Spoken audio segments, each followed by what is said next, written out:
This right here is a Nintendo Switch 2. I've had it for just 2 days now, and I'm gonna go over all the positives and negatives to owning one to help you decide if you want to buy one, or just if you want some entertainment. So don't forget to subscribe and let's get into it. First of all, this thing is beautiful. It's got a 7.9-inch LCD screen that's 1080p and up to 120 FPS with a custom NVIDIA processor that NVIDIA themselves said was the most powerful chip on a mobile device, 256 gigabytes of internal storage, a 5220 milliamp hour battery for up to 6.5 hours of battery life, 2 USB-C ports, a microSD express slot for expandable storage, and the most important thing of all, a kickstand. And not only is this thing beautiful, but it's powerful too. At launch, we got huge games such as Cyberpunk, Street Fighter, and Split Fiction, all games that were only on the PlayStation, Xbox, and PC. But the Switch 2 runs them with almost no issue. Yeah, the frame rate is locked at 30 FPS most of the time, which isn't as powerful, but this is a pretty small tablet compared to these systems, which are essentially mini PCs. And most of these games have options to run either quality or performance, which is also a nice feature. However, these things are only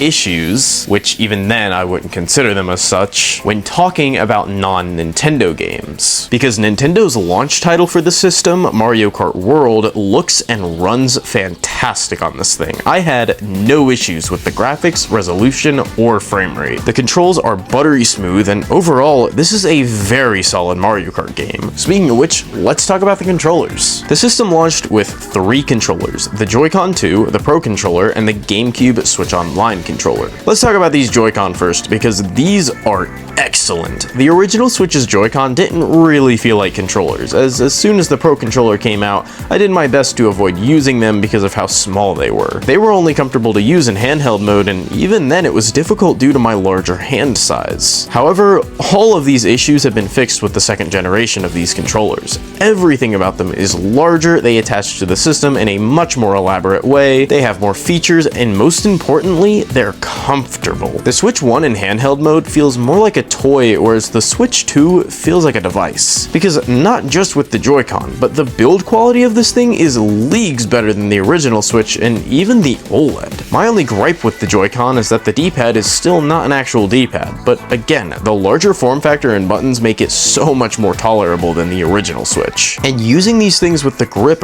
really makes them feel like a full traditional controller. The sides do feel a bit weird with this large gap, but if that really bothers you, you can always get a Pro Controller. On the surface, this looks just like an original Pro Controller with a few extra buttons. However, that could not be farther from the truth, because everything was upgraded under the hood. Less input delay, the buttons are softer and larger, the joysticks feel 100 times better and sound so smooth.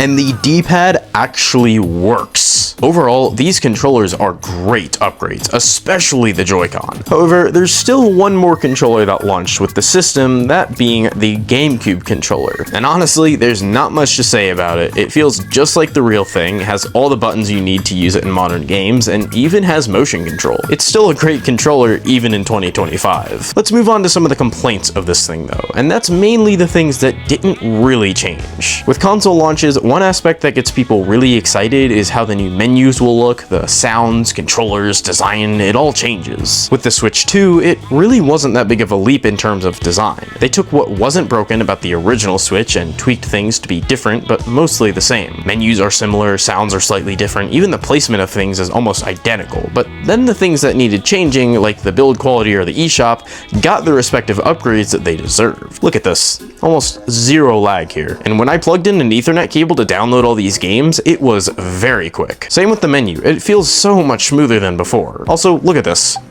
It's got a startup sound now. I like that. Honestly, if you're on the fence about wanting one of these things but can't justify spending $450 on top of any new games you want, I would recommend this for the quality upgrade alone. You could buy a Switch 2, upload all your Switch 1 data to your Switch 2, and then sell your Switch 1. I have friends who are pretty adamant on not buying this thing, but after seeing how it feels and runs, they're gonna do exactly what I just said. They have no reason to keep their old Switches, and they want a Switch 2 for the performance boost and quality of the system alone. This is a fantastic system. Not only is Nintendo going to continue to make great games for it, but it plays almost the entirety of the Switch 1 library better than the Switch 1 ever could. And new and old modern games are being ported to it that look incredible for the handheld. In the future, I'm going to be doing a full review of this thing, so get subscribed to see it. But as of now, I absolutely love this device.